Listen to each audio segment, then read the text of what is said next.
Okay, so boom, we got school, maybe more school, workforce, and finally the healthcare system. This is the American society, and here's the question. Out of our typical steps through society, where do we get our health from? I'm addressing each of those pieces, especially the healthcare system, to challenge your perspective on health in America.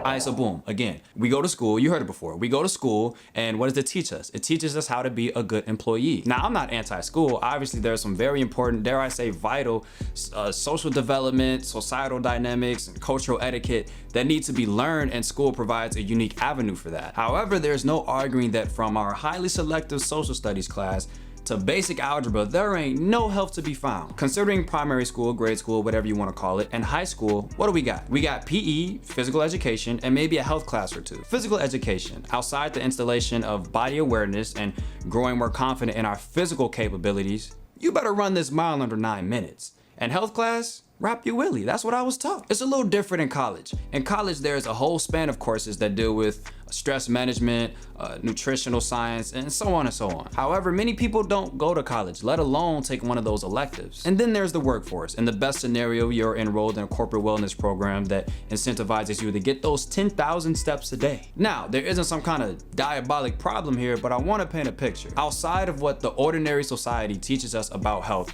we have our personal environment. And I haven't even got to the healthcare system yet, but this right here, our personal environment, is so important. Our idea of health is essentially made of 3 things: anecdotes from our parents, advertisements, and the I heard system. This is a diabolic problem. Anecdotes from our parents. As we grow up, part of our idea of health is shaped by what our parents believe is healthy. As little Johnny gets ready to leave out the house, his moms might pack him a granola bar and a muffin because she believes they're healthier than them Pop-Tarts. But she's not aware that those conventional granola bars and muffins are basically glorified Pop-Tarts. And the only reason she thinks that way, the only reason we generally accept some trash food as healthier than other trash food, is because of how it was advertised. The wild is waiting. Don't forget to bring a snack. Real simple ingredients, unbelievable taste. The only leading yogurt with vitamin D in every cup. Coke Zero is now Coke Zero Sugar, carefully baked to release steady energy all morning long. They're delicious and can help lower cholesterol. I'm gonna make this criminally simple. Most healthy things and foods aren't advertised because healthy foods come from the earth. The last time I checked, the earth ain't trying to make no money. Advertisements are meant to sell us an idea and we buy into it. Now we're purchasing Diet Coke like it still ain't Coke. Advertisements are so powerful and they leave these subliminal crumbs that play a role in shaping what we think healthy is. The last thing that shapes our idea of health, the I heard system. I heard that was bad for you. I heard that gives your kids ADHD. I heard. The reason it's a system is because it kind of works like a game of telephone. The message originates here, it goes through all these people, and when it gets to that last person, it's a whole different message. Now, our healthcare system. And I'm not talking about a simple insurance plan. I'm talking about government companies, officials, doctors, the people in the suits and lab coats. Why is the healthcare system important? Because they are the big dogs. They write the guidelines. They are the ultimate naysayers. They have the final say-so. Respect the lab coat. Our healthcare system mainly operates in 2 levels of care: prevention and treatment. There's one more level of care we can't typically find in our system, and it's gonna change your perspective. I'm gonna get into it. Right now though, we need to talk about prevention. The Institute of Medicine of the National Academies could come up with a greater definition than I ever could. They define prevention as procedures, tests, or counseling that health professionals deliver in a clinical setting to prevent disease and promote health. Let me tell you something, come here. I love this definition. However, it ain't working. Cardiovascular disease, hundreds of thousands. Obesity, rising. Diabetes, ain't going nowhere. Cancer, a dilemma. Suicide, barely budging. Just because our population is growing and aging doesn't mean disease has to grow with us. And for the second level of care, treatment. Treatment is the intervention used to respond to a patient's symptoms in order to provide temporary relief. Treatment is, drugs. Ask your doctor. Ask your doctor. Talk to your doctor about solar. In 2016, 73.9% of doctor visits in the US involved drug therapy. Also, 2.9 billion drugs were ordered or provided. Wait till you hear this. The American biopharmaceutical industry was worth $1.1 trillion in 2017 alone. The average American makes $60,000 a year. The average biopharmaceutical worker makes double that at $126,000 a year. Our doctor don't give a about us.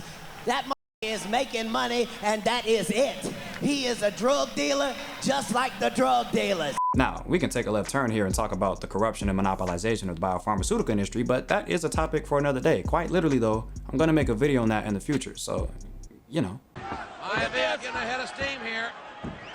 But I gotta disagree with the Cat Williams clip. A lot of doctors actually do give an F. They're brilliant people that want to help others, advance medicine, eradicate disease, or you know, maybe they just like the job security and that bad. The thing is, physicians are trained in a way of thinking in a very carefully managed system where there's this methodology for every issue and it's all based on treatment. Researcher Diana Onderlini says physicians feel cognitive dissonance due to the mismatch between their idea of medicine as an honorable art and the production lines they belong to. Treatment is patching the problem. Treatment is the relief of symptoms. And besides maybe on the individual level, there is no agenda to actually cure disease. Curing disease is nowhere near as profitable as developing synthetic drugs to give to citizens. The nature of that practice isn't good enough to cure disease, but good enough to grant a patient temporary ease. That feeling is then perpetually sought after, and they're forced to overlook the side effects of the drug because it promises to help with the main disease. A dependency is made. That system doesn't even exist without our sickness. Our sickness fuels that cycle that we never leave, but it just generates more and more money. Now, this isn't about getting rid of drugs, claiming they ain't helping, starting a rally, all the hooting and hollering with the rah-rah. Nah.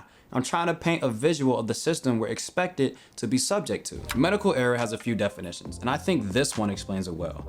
A deviation from the process of care that may or may not cause harm to the patient. Medical error is the third leading cause of death in America. I know that sounds crazy. Whatever reaction you just had, I had the same reaction. Maybe. But Johnny, why doesn't this show up on death charts? Because it doesn't show up on death certificates. Why would we detail that someone died to medical error? What would the citizens think of hospitals, doctors, healthcare? We wouldn't respect the lab coat, but not trusting the lab coat is not congruent with what our idea of health in America is. We're supposed to trust the lab coat. That system is health. Think of the imaging we're given. Is that what health is?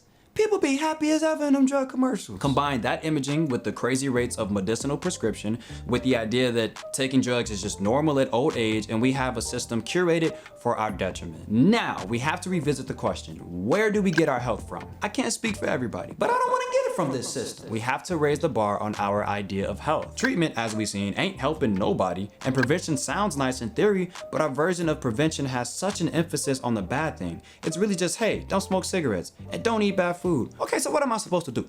What are healthy things to do? There's so much more to navigate in our well-being, specifically non-tangible things. I made a list. Understanding joy, operating through our passions and purpose, emotion regulation, constructing positive relationships, developing self-awareness, connecting with our spirit, and you know, whatever thing you could think of that you ain't gonna find if you're just laying idle in society. And that's the theme. That's what I'm trying to illustrate, how laying idle in our health will lead us to depend on that system of prevention and treatment. Who teaches us health? We do. We have to teach ourselves. We have to take the steps to exit the societal stream that just keeps on flowing down a river till we get ourselves caught on a rock of chronic disease. Now, I'm not saying you gotta become a full-on health tryhard and make a YouTube channel, but I'm saying we have to be aware. Health promotion. This is the level of health we won't typically find. Researchers write there is an acceptance that health and social well-being are determined by many factors outside the health system. It's the science and art of helping people change their lifestyle to move toward a state of optimal health. I'll be doing the health sector a disservice to say there isn't an effort being made to promote health, because there is.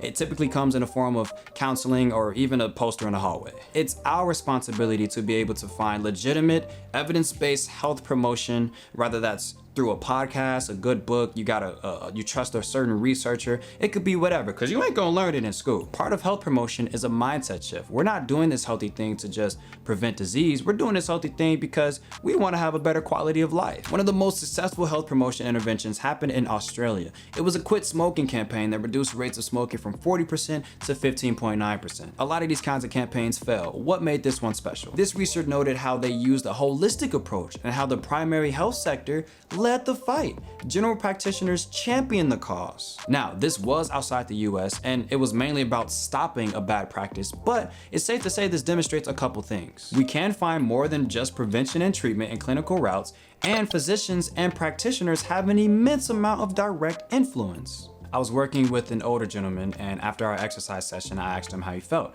He says, good. I say, great. How's the nutrition coming along? He says, good. I say, great, because I remember you told me you take that pretty seriously. And he says, yeah. And he told me how he suffered a heart attack a while back. And it was just from years of eating fast food and not taking care of himself. And he told me how I caught up to him. He was driving early morning on his way to go work out, and he felt this sharp pain rise through his chest. And he had to go to the ER, and he had major heart surgery. And he told me coming that close to death will give you a new perspective on life. I'm glad he's still here, but it's just crazy because he had already made the decision to get better, and he still suffered that trauma because of all those years of idleness. I hope y'all got something out of this video. It took me forever to make, but it was fun. Leave a like. I'm gonna get about y'all way.